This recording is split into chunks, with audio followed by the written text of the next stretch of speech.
Okay, we're back. This is exercise 8F, question 7. We have x squared y minus 2y squared all to the power of 6. The question is, find the term, remember there'll be 7 terms here once we expand. Find the term where the x and y are raised to the same power. And what I've done is I've written out the general term formula. Right? I knew that my n was 6. Right? So instead of n choose r, I've written 6 choose r, and so on. Right? Now, I don't need to consider this. What I need to be considering is these terms. I don't want to keep using the word terms. These parts. The x squared y and the minus 2y squared, I need to find an r value, right, such that the powers on the x's and the y's are the same number, right? So I'm just going to consider that. Let's consider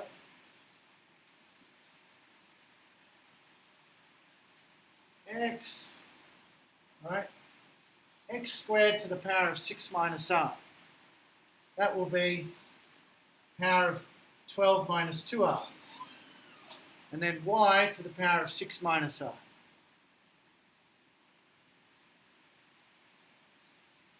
Multiplied by minus 2 y squared to the power of r. Right? Now I don't actually really care about the minus 2 to the r. Okay? So some of the previous questions I've been writing it in to show you that it's still in the term, but I'm just going to consider what I need to consider here, and that's the y. So the y squared to the power of r. Right.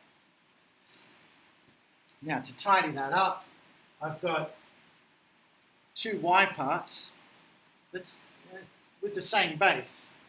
Right. So let's make that one thing. We can multiply that by y to the power of 6 plus r.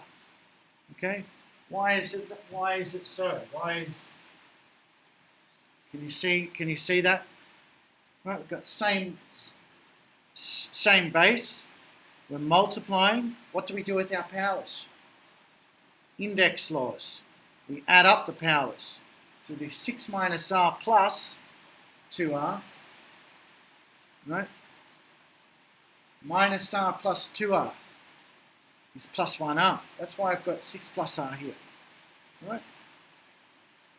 Okay, now if we want the powers of x and the power of y to be the same number, I could say therefore 12 minus 2r has to equal 6 plus r. Right? What I'm doing now is I'm just looking at the powers. Okay? We're equating these powers and saying the 12 minus 2r has to equal the 6 plus r.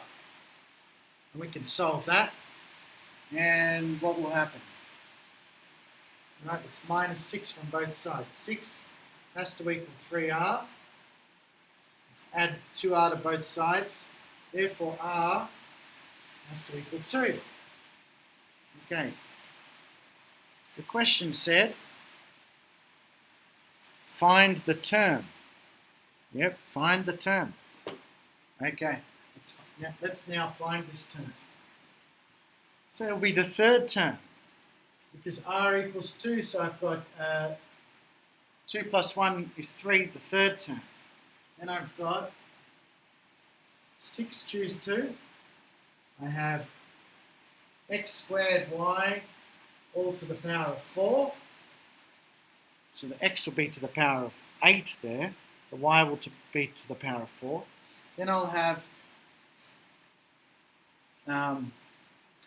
minus 2y squared to the power of 2.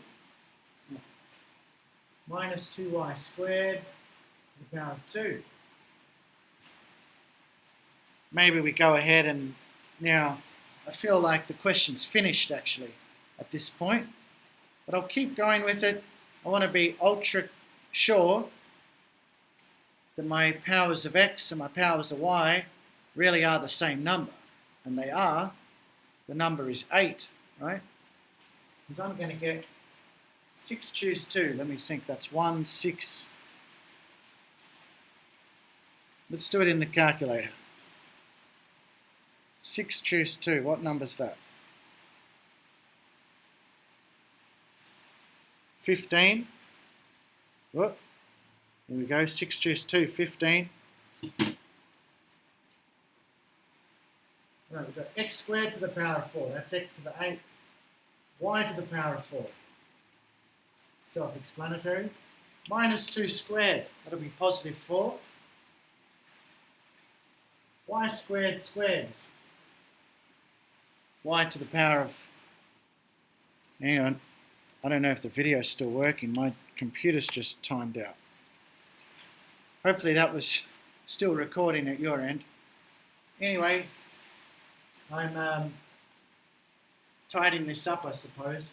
I'm ending up with 60 x to the power of 8 times y to the power of 8. Okay? And so now I know for sure that I found the right term because I had the same power on x and y.